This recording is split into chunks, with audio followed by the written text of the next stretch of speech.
Halo semua, selamat datang ke Auto Touch Malaysia. Hari ini, kami akan mengupas semua butiran mengenai Nissan Almera, sebuah sedan kompak yang terkenal dengan kecekapan bahan api, ruang dalaman yang luas, dan ciri praktikal. Direka sebagai kenderaan yang boleh dipercayai dan menjimatkan, Almera mendapat populariti di pelbagai pasaran antarabangsa. Walaupun ia mungkin tidak tersedia secara rasmi di sesetengah negara, ia tetap menjadi pilihan menarik bagi mereka yang mencari sedan yang ekonomik dan dilengkapi dengan pelbagai ciri moden. Dari segi prestasi, Nissan Almera biasanya dikuasakan oleh enjin 1.0 liter turbocharged yang menawarkan keseimbangan antara kuasa dan kecekapan bahan api.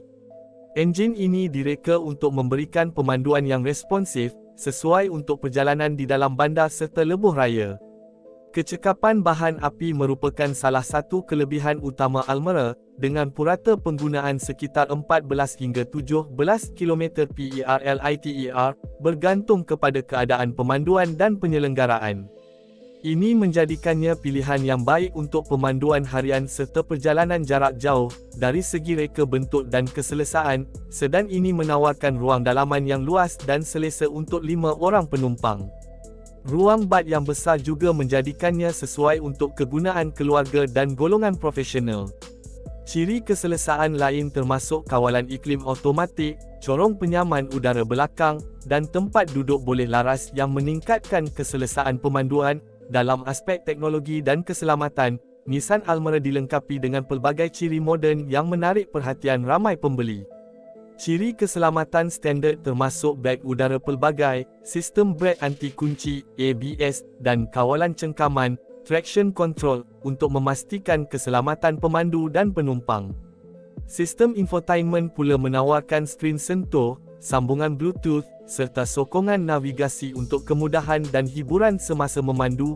Memandangkan Nissan Almera tidak diedarkan secara rasmi di beberapa pasaran, pembeli biasanya mendapatkan model terpakai atau mengimportnya secara persendirian. Harga bagi model terpakai dan import berbeza bergantung kepada tahun keluaran, keadaan kenderaan, dan jarak perbatuan. Sebagai contoh, varian Almera VLT telah disenaraikan dengan harga permulaan sekitar RM160,000 untuk model terpakai. Walaupun ia menawarkan nilai yang baik, pembeli harus mempertimbangkan faktor seperti ketersediaan alat ganti dan perkhidmatan penyelenggaraan sebelum membuat keputusan.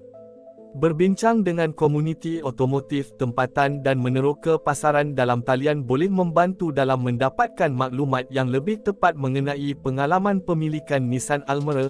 Jika anda mendapati video ini berguna, jangan lupa untuk like, share, dan subscribe ke Auto Touch Malaysia untuk lebih banyak ulasan dan kemas kini terkini mengenai dunia otomotif.